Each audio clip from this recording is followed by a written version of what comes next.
Vélez, que solamente regulaba el contrato paritario, contrato negociado, discrecional, en el 1137 del Código Civil.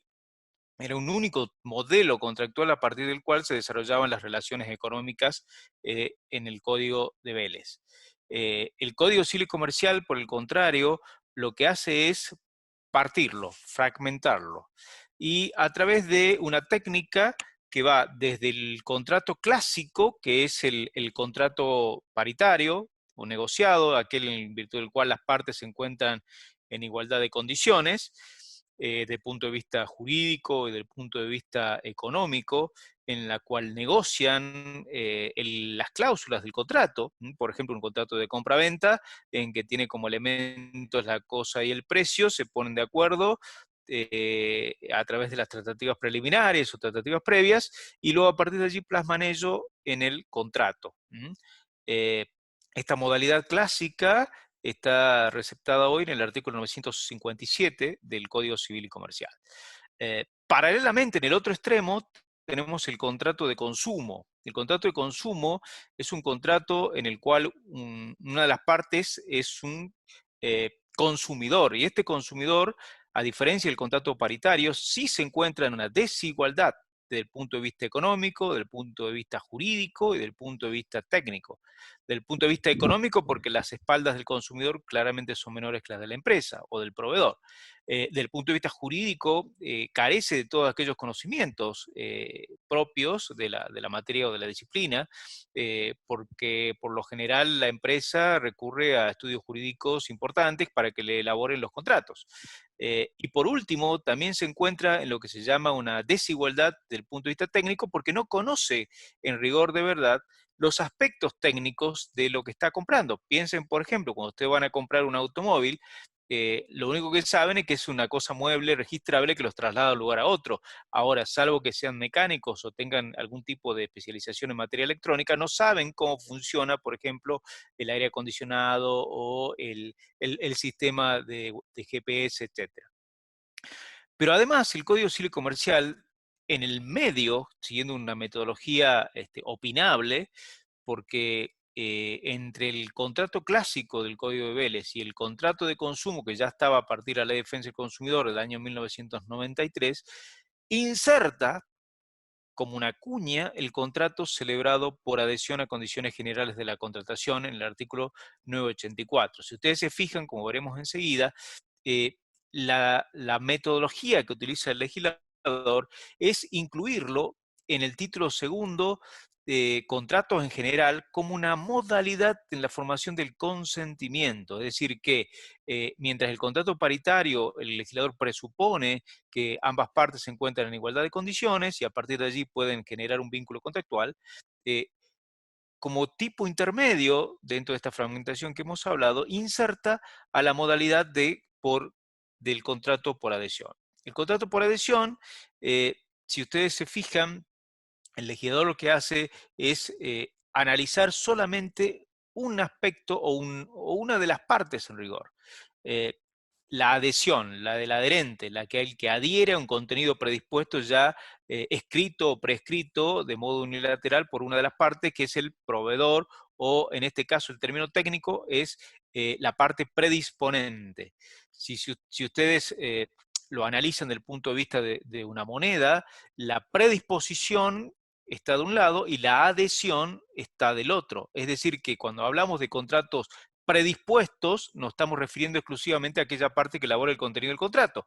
En cambio, cuando vemos o analizamos exclusivamente el lado de la adhesión o del adherente, en realidad estamos viendo el otro lado de la moneda, que es aquella parte contractual que adhiere a condiciones generales que no ha podido redactar y que solo puede rechazar o no. Siguiendo la terminología del derecho americano, se llama tómalo o déjalo, take it or leave it. Bueno, ahora, el contrato por adhesión está definido en el artículo 984, pero insisto, bajo la modalidad de la adhesión. De esta manera se ha dejado de lado la técnica que había seguido, por ejemplo, el proyecto de Código Civil y Comercial de 1998, que distinguía un contrato predispuesto, visto del lado del predisponente, un contrato por adhesión, visto del lado del adherente.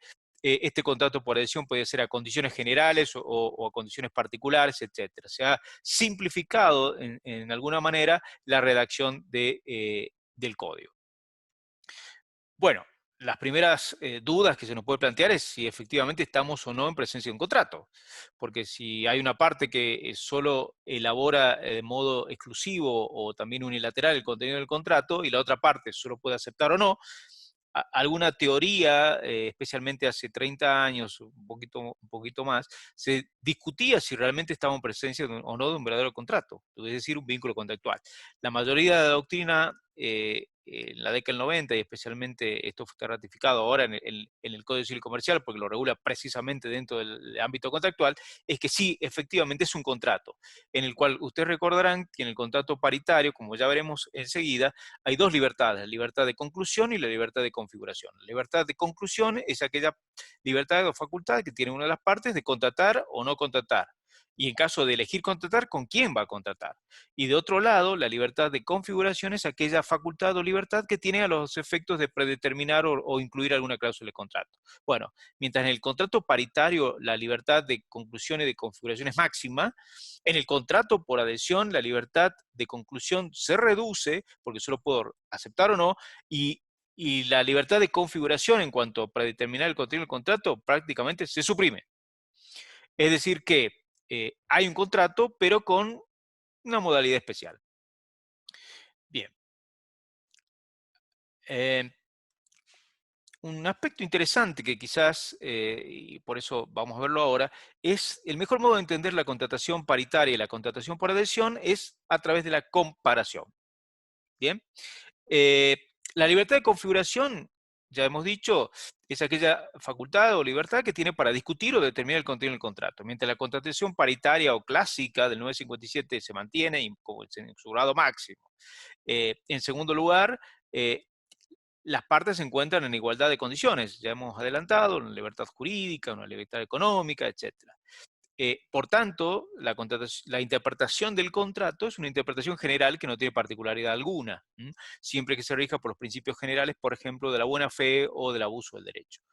En cuarto lugar, no existe una condición monopólica. La condición monopólica es aquella posición jurídica en virtud de la cual uno de los contratantes impone sus condiciones.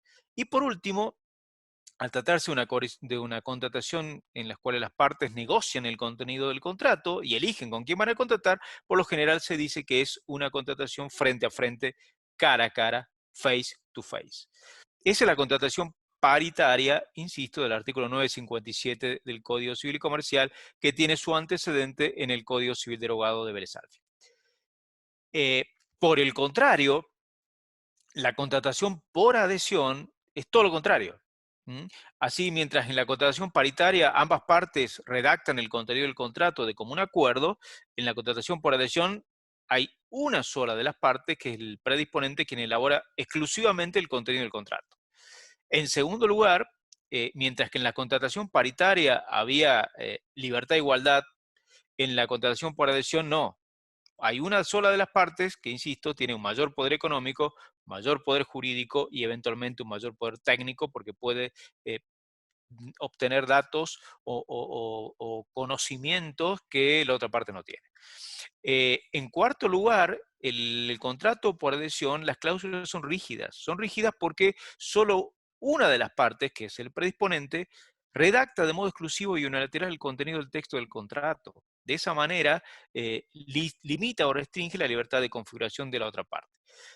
Pero hay una razón de ser de esta modalidad que no se las dije, pero ahora se las digo, en el sentido, ¿y por qué se utiliza la contratación por adhesión? ¿Será que una de las partes sí o sí quiere aprovecharse de la otra? Depende.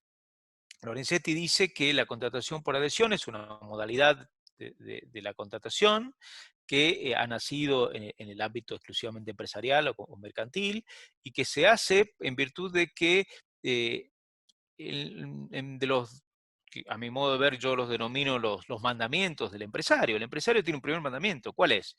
Ganar dinero, making money. Y el segundo mandamiento es, para ganar dinero, no tengo que perder tiempo. Entonces, si yo tengo que redactar, supóngase, a través de la contratación, a la producción, mejor dicho, masiva de bienes o servicios, supongamos que produzco 1000 autos, tengo que redactar un contrato por cada auto que venda, voy a perder mucho tiempo y por consiguiente voy a perder dinero. Por eso la modalidad de la contratación por adhesión tiene una finalidad económica en primer lugar, que es reducir costos, pero al mismo tiempo eso se traduce en una modalidad jurídica, que es evitar pérdidas de tiempo. Es decir, que ante la pregunta si la contratación por adhesión es buena o es mala, la respuesta debe ser depende.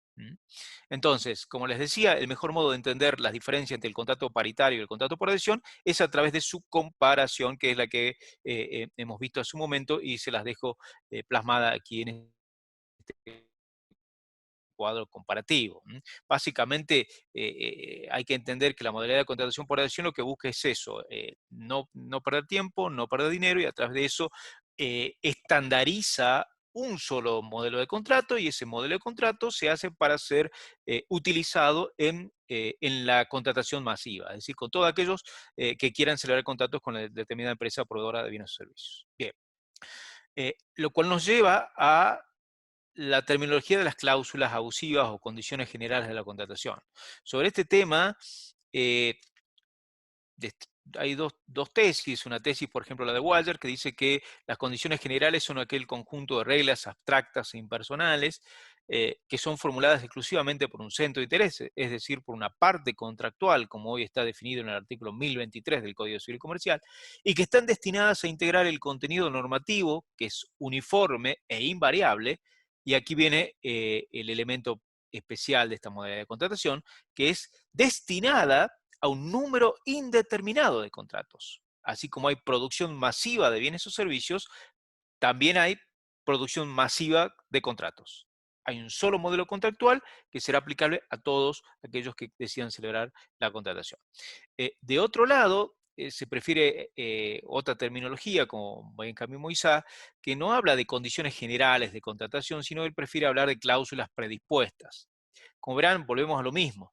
Está el predisponente y el adherente. Algunos ponen la lupa en la parte contractual adherente y otros ponen la lupa en la parte contractual predisponente. Bueno, Benjamín Moisés habla de que las cláusulas son predispuestas porque son formuladas exclusivamente también por una parte que las redacta de modo unilateral, y, y aquí está el elemento que repite lo anterior, que están destinadas a ser incorporadas a una pluralidad de contratos que una parte predisponente impone a otra adherente con motivo de la celebración de un contrato. Ya hemos dicho que el sustrato económico que sostiene de alguna manera la contratación por adhesión es precisamente esto, no perder dinero y no perder tiempo. Entonces, Boyer también define las cláusulas predispuestas y dice que son aquellas condiciones formuladas por escrito. Como verán, la diferencia específica en la cual pone el acento el profesor Guayar, es que la condición predispuesta es aquella formulada por escrito, porque hay una tesis que dice que las condiciones generales también pueden ser formuladas verbalmente. Esto pasa habitualmente cuando ustedes escuchan una publicidad en la radio, donde ofrecen un determinado bien o determinado servicio, y de golpe escuchan, y solo esta, y bueno, y esta oferta solamente es válida por el plazo de 100 días, siempre que ustedes no, todo eso es una condición general verbal, que la dice tan rápido que primero no sabemos cómo hace el locutor para decirla, y segundo que no tenemos tiempo ni de escucharla. Bien. Eh, entonces, una vez definido el contrato por adhesión en el artículo 984, el legislador pasa a los requisitos. El 985 se refiere a los requisitos, pero ¿requisitos de qué? El epígrafe o la rúbrica dice requisitos solamente, un epígrafe simple, pero en realidad fíjense que deben ser requisitos de las cláusulas generales predispuestas. ¿Por qué? Porque luego dice, las cláusulas generales predispuestas deben ser comprensibles y autosuficientes. Entonces, por un lado, el comprensibles implica que deben ser inteligibles, es decir, deben ser entendidas. La parte que adhiere a una contratación por adhesión debe entender las cláusulas. Y el mejor modo de entenderlas es que sean redactadas de manera clara, sencilla y que cualquier persona con una educación media la pueda entender. Y luego agrega, y autosuficientes, en el sentido de que estas cláusulas generales predispuestas no efectúen ningún tipo de reenvío normativo, por ejemplo, a otras condiciones que no se plasman por escrito en el contrato por adhesión. Esto es habitual, por ejemplo, cuando ustedes ingresan a la contratación electrónica o el comercio electrónico, que dice, bueno, si usted quiere saber todas las condiciones generales, vaya ahí, haga clic en este link y ahí se le abre un fárrago de 200 cláusulas, porque nadie lo hace y nadie las lee y por lo general están en otro idioma. Bien, entonces, ¿cuáles son los requisitos de las cláusulas generales predispuestas? Que sean comprensibles y autosuficientes. Ahora, estas cláusulas generales predispuestas, el legislador presupone que son por escrito. ¿Por qué? Porque luego agrega, la redacción debe ser clara, completa y fácilmente legible. En sentido contrario, diríamos que las cláusulas generales predispuestas parecerían no receptar la modalidad verbal, en principio, porque solamente dice que la redacción, y la redacción impone un lenguaje escrito, es decir, un lenguaje de signos que nosotros podemos interpretar, que en un idioma, y por ejemplo, el idioma español o los requisitos del diccionario de la Real Academia Española, etc. Bien. Y en el tercer párrafo agrega, y dices, un efecto. Por eso dije que el epígrafe requisitos era incompleto, porque no solo establece los requisitos de las condiciones generales, sino también dice que se tendrán por no convenidas aquellas que efectúen un reenvío a textos o documentos que no se faciliten a la contraparte de modo previo a la celebración del contrato por adhesión o de modo simultáneo a la conclusión del contrato. ¿Esto qué quiere decir? Que por lo general para celebrar el contrato por adhesión o me entregan de una sola vez las condiciones generales para que yo las lea tranquilo en mi casa, por ejemplo, o bien de modo simultáneo, se receptan las dos posibilidades. Pero lo más importante es el efecto, que si no me la entregan antes o no me las entregan al mismo momento que estoy por celebrar el contrato, carecen de efecto jurídico. Por eso el epígrafe cuando dice artículo 985, punto, requisitos, tiene que decir requisito ¿de qué? De las condiciones generales de la contratación, punto, efectos para el caso de incumplimiento.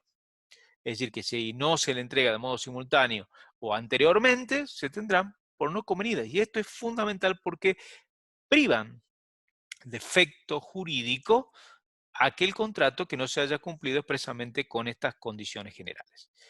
Y luego, en el último párrafo, hace una extensión normativa, porque dice la presente disposición es aplicable también a la contratación telefónica, electrónica o similares. Esto es importante porque en la parte general del libro primero se recepta la celebración de contratos telemáticos. En la parte, y que por lo general recurre a la modalidad por adhesión, por eso aquí también se pone que toda la contratación por adhesión, y específicamente requisitos y la prohibición de reenvíos, también se aplica a la contratación telefónica. Por eso dije que en principio las condiciones generales de la contratación eran por escrito, pero el último párrafo hace una ampliación también a aquellas condiciones generales verbales. Por ejemplo, cuando ustedes celebran algún tipo de contrato a través del teléfono celular, como puede ser una ampliación de crédito o la utilización de algún servicio, pueden hacerlo por vía escrita, a través de un mensaje de texto, a través de un correo electrónico o a través del llamado, por ejemplo, de una operadora para una persona humana. Bien. Ok. El artículo siguiente, el 986, se refiere a las cláusulas particulares, así como hay cláusulas generales, es decir, aquellas que no son negociadas, son predispuestas, que son aplicables o para ser destinadas a innumerables contratos, que se aplican a la contratación masiva. Del otro lado, también podemos tener cláusulas particulares, que a diferencia de las anteriores, son negociadas individualmente, es decir, presuponen algún tipo de ámbito en el cual el adherente, además de adherir, ha tenido alguna posibilidad de incluir alguna cláusula particular, es decir, negociada particularmente o individualmente, como dice la norma. ¿Y qué hacen estas cláusulas particulares? Bueno, lo que hacen las cláusulas particulares es ampliar, por ejemplo, derechos que tenían en el contrato por adhesión, o limitar algún tipo de cláusula, suprimir o incluso interpretar una cláusula general. Por eso, el rasgo característico de las cláusulas particulares, como bien está puesto ahí en la filmina, es que han sido negociadas particularmente por el adherente. Ahora, puede darse en algún caso una incompatibilidad, es decir, que la cláusula general del contrato por adhesión diga A y la cláusula negociada por el adherente en particular diga B. Entonces, la norma establece una solución para el caso de colisión o de contradicción. Es decir, si la cláusula general dice A y la condición particular dice B, prevalecerá la cláusula particular, porque, insisto, presupone una negociación en particular que ha podido incluir el adherente y por ende debe prevalecer sobre la cláusula general. Una vez más, el epígrafe es incompleto. Debería haber dicho, por ejemplo, definición de cláusulas particulares. O preeminencia. ¿Hay ejemplos? Sí, por supuesto. La ley 24240 de defensa del consumidor establece en el artículo 37 que también prevalecen las cláusulas particulares. Lo mismo ocurre en materia de ley de tarjeta de crédito, en la ley 25.065, donde también hace prevalecer las cláusulas particulares por sobre las generales. ¿Cuál es entonces el presupuesto? Y bueno, las cláusulas o las condiciones particulares presuponen un acuerdo expreso, y si lo presuponen es que ha habido alguna negociación en particular, y si ha habido alguna negociación en particular, claramente, por lo general, mientras el contrato por adhesión o predispuesto está, por ejemplo, hecho a máquina o en computadora o lo que sea, la condición negociada por lo general es hecha a mano. Entonces, por eso es que en caso de contradicción prevalece la condición particular por sobre la condición general. Y bueno, ya tenemos el 984 definido qué es el contrato por adhesión, las modalidades que recepta en materia de formación de consentimiento, cuáles son las condiciones, requisitos, las condiciones generales, las condiciones particulares. Acto seguido, el legislador incorpora cómo se va a interpretar esta especial modalidad de la contratación. Y esto es relevante porque a partir de la doctrina y luego de la jurisprudencia se fueron generando reglas. Reglas porque esta contratación por adhesión tenía sus particularidades, como dije al comienzo de la charla, con respecto al contrato negociado o particular. Entonces, no era lo mismo un contrato celebrado cara a cara que un contrato ya preordenado, predispuesto, preredactado por una de las partes, en la cual una de las partes predisponente tiene mayor poder de negociación y por lo general cuando una parte tiene mayor poder de negociación lo que hace es poner mayores derechos para su lado y mayores obligaciones para el otro. Por eso es que el código incorpora eh, algunas reglas que ya estaban contenidas, por ejemplo, en la ley de defensa del consumidor, y habla, por ejemplo, de las cláusulas ambiguas. Y dice que las cláusulas ambiguas, predispuestas por una de las partes, se interpretan en sentido contrario a la parte predisponente. Recepta el viejo principio de contraproferente. Es decir, que la interpretación de las cláusulas predispuestas es en contra de la parte que las escribió. ¿Por qué? Primero, el epígrafe es simple, dice interpretación. ¿Interpretación de qué? De las cláusulas ambiguas. Bien. ¿Qué son las cláusulas ambiguas? Las cláusulas ambiguas son aquellas que permiten dos o más sentidos, dos o más interpretaciones. Entonces, por contraposición a la cláusula clara, la cláusula que es clara, cristalina, es aquella que claramente ustedes pueden interpretar lo que dice. La cláusula es ambigua cuando admite varias o bifurcaciones de interpretación. Entonces, si la cláusula es ambigua en cuanto admite varias interpretaciones, la sanción que impone el código se interpreta en contra de la parte que la escribió. Bien. Entonces, ¿por qué? Porque la interpretación del contrato por adhesión, como dijimos, tiene sus reglas particulares. Una de ellas, la primera, la que acabamos de ver, la interpretación contra el predisponente. Indubio contra stipulatorem, decíamos en latín, es decir, ante la duda, en contra de quien la escribió, o contra proferentem. En segundo lugar, hay una segunda regla que es aquella de interpretación a favor de la parte débil. ¿Quién es la parte débil del contrato? En este caso es el adherente. ¿Por qué? Porque no tuvo posibilidades de configurar el contenido ni siquiera parcialmente. Y en tercer lugar, como ya dijimos, las cláusulas es negociada cuando una de las partes ha tenido posibilidades de incluir alguna modificación de una cláusula general. En ese caso, ya hemos adelantado, la interpretación es que prevalece la condición o cláusula particular por sobre la cláusula general. Bueno, estas reglas que ya estaban elaboradas por la doctrina, por la jurisprudencia, vemos que han sido receptadas expresamente por el Código. Pero antes ya estaban, de algún modo, receptadas por la Ley de Defensa del Consumidor. No se olviden, y esto reténganlo, que el contrato de consumo está en una punta, el contrato paritario clásico está en la otra, y en el medio se inserta el contrato por adhesión. Como veremos en la clase que viene, cuando analicemos el contrato de consumo, veremos que el contrato de consumo puede o no ser celebrado por adhesión. Por ejemplo, si ustedes van a comprar una gaseosa, han celebrado un contrato de consumo porque son destinatarios finales del producto o servicio que han adquirido, pero de ninguna manera han celebrado un contrato por adhesión. Bien. En cambio, si van por ejemplo, a un contrato bancario, una tarjeta de crédito, celebran un contrato bancario que es un contrato de consumo, pero al mismo tiempo lo utilizan o se utiliza la técnica de la adhesión. Entonces, no hay que confundir contrato de consumo con contrato por adhesión. En el contrato de consumo, la Ley de Defensa del Consumidor, en el artículo 35, establece una prohibición. Establece una prohibición de que el proveedor o el predisponente me envíe un producto sin que yo se lo haya pedido. Esta es una manera de evitar el silencio en materia de contrato de consumo, que lo veremos en la clase que viene, simplemente se los pongo como un adelanto. Bien, el 988, volviendo al Código Civil y Comercial, establece cláusulas abusivas.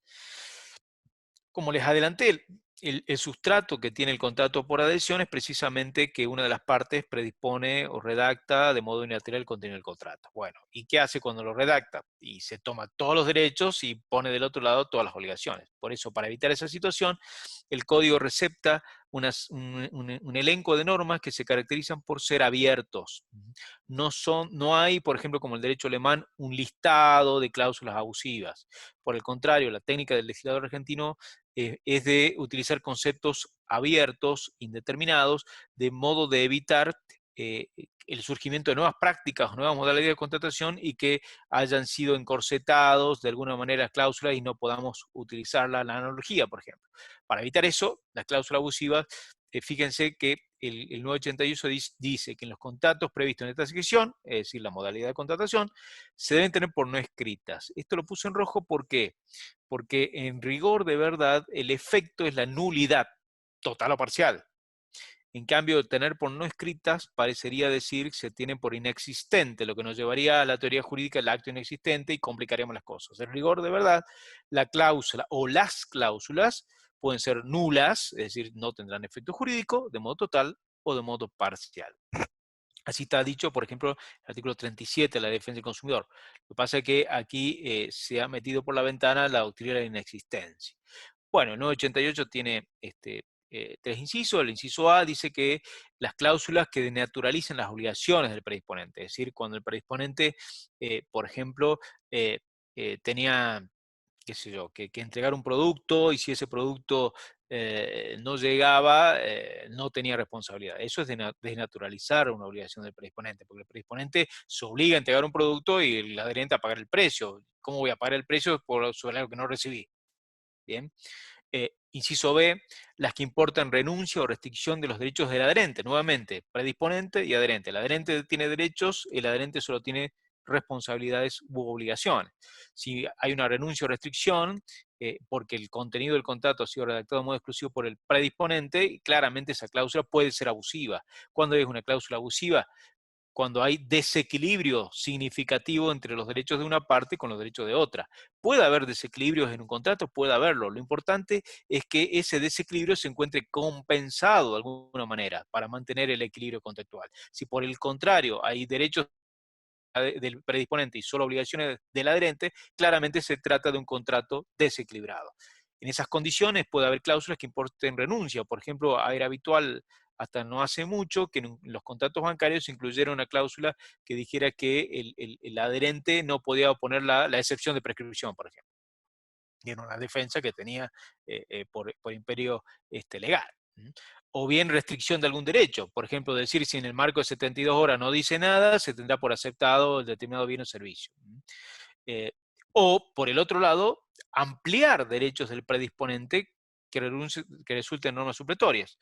Como ustedes saben, los contratos tienen normas legales de orden público, es decir, que las partes no pueden modificar, que son casi todas de defensa del consumidor, pero también hay normas supletorias, que son aquellas las cuales las partes pueden ampliar, disminuir. Por ejemplo, en materia de la obligación de saneamiento, la evicción y vicios redebitorios, en el marco del contrato paritario, las partes pueden ampliar o limitar o, en ciertos casos, hasta suprimir. Bien, acá dice ampliar derechos del predisponente en materia de normas supletorias. Esas también se tendrán por no escritas, es decir, por carecen de efecto. Y por último, aquellas que tengan contenido, redacción o presentación no razonablemente previsibles. Las no razonablemente previsibles son aquellas cláusulas sorpresivas, que se incorporan ahora al contexto legal. Como les adelanté, bueno, ¿qué es una cláusula abusiva? Bueno, simplemente es aquella cláusula que tiene un desequilibrio contractual significativo, es decir, donde los derechos de una parte exceden un marco razonable con respecto a las obligaciones del otro. Ejemplos, bueno, ya algunos se los di, vuelvo a reiterarles. Por ejemplo, uno sujetándolo a una condición o computando plazos del cumplimiento de otro incierto o una condición. En segundo lugar, puede ser limitando el quantum de la responsabilidad o en ciertos casos, más que limitar, reducirla o suprimirla. En tercer lugar, puede haber inversión de la carga probatoria, es decir, que la carga probatoria se pone en carga del adherente y no del predisponente. En cuarto lugar, puede ser una imposición de interpretación del contrato al no predisponente.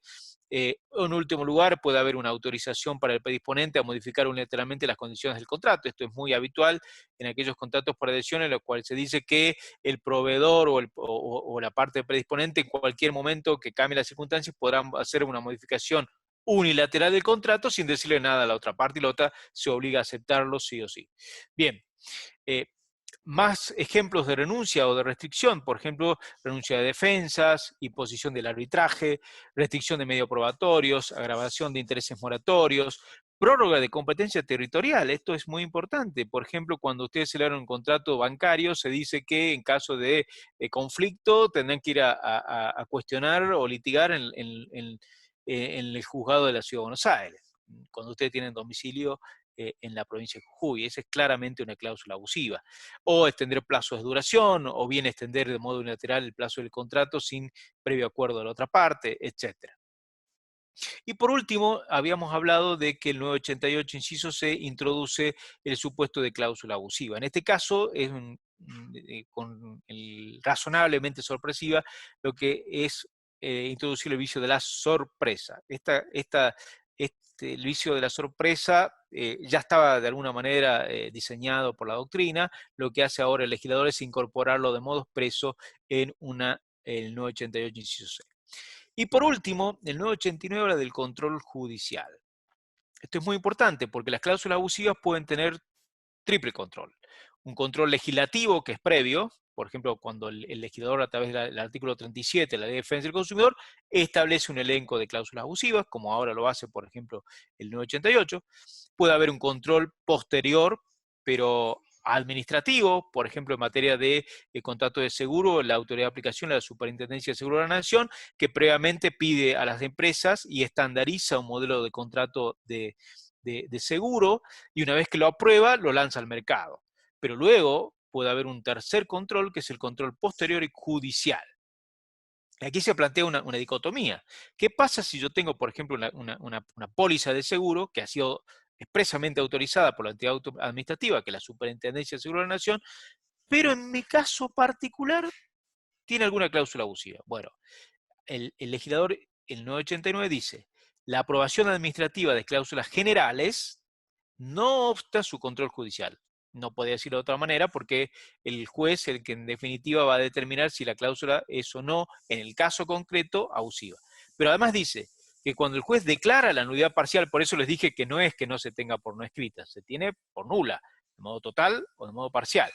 Puede declarar la nulidad de una o de varias cláusulas del contrato. Cuando se declara la nulidad parcial del contrato, simultáneamente lo debe integrar. Esto es la integración normativa que está prevista en el artículo 1, 2 y 3 del Código Civil y Comercial. Es decir, si yo excluyo una determinada cláusula, lo más lógico es que vuelva a rearmar el contrato. Ahora, puede ocurrir que en un caso particular, la cláusula no sea una sola, sino que sean varias cláusulas. Y en ese caso, si yo declaro la nulidad parcial de varias cláusulas del contrato, y habrá que ver si puedo o no integrar el contrato. Si no puedo integrar el contrato, significa que el contrato cae. De esa manera, una o varias cláusulas, de acuerdo a su importancia, pueden implicar la muerte del contrato. Es decir, dejarlo sin efecto, que es la resolución contractual. Bueno, lo que es adelante, entonces los controles de las cláusulas pueden ser en tres tipos, dependiendo quién lo realice y el momento que se efectivice. Así tenemos el control previo y administrativo, por ejemplo, de la autoridad de aplicación. Un caso puede ser la Superintendencia del Seguro de la Nación, otro caso puede ser la Superintendencia de Riesgo de Trabajo, en materia de contratos de riesgo de trabajo. En segundo lugar, el control previo y legislativo, por ejemplo, el artículo 37 de la Ley de Defensa del Consumidor o el artículo 988 que acabamos de ver del Código Civil Comercial. Y por último, el control judicial es posterior y de esa manera el juez determina la nulidad total o parcial del contrato por adhesión específico que se realice. Y con esto cerramos la sección relativa a la modalidad de contratación por adhesión.